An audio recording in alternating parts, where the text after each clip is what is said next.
మనిషి శారీరక శ్రమ ఎప్పుడు ఎక్కువగా చేయగలడు? ఈ విషయం సమాధానం ఎక్కువ మందికి తెలిసే ఉంటుంది.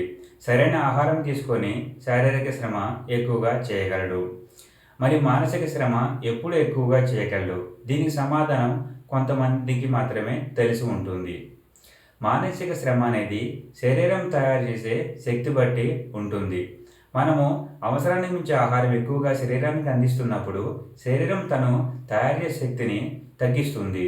దానివల్ల మనకు మనసుకి కావాల్సిన శక్తి అందక మనము రోజులోని 24 గంటల్లో అధిక మోతాదులో సమయం అనేది మనము ఫోకస్డ్‌గా ఉండలేకపోతున్నాము.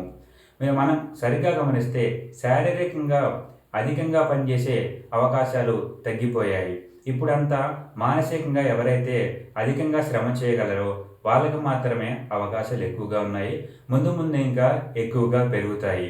కావున మీరు మీ జీవితంలో ఒక అరగంట పాటు minimum to minimum physical exercise చేయండి. పరిమితమైన ఆహారం తీసుకోండి. సరైన ఆహారం తీసుకోండి.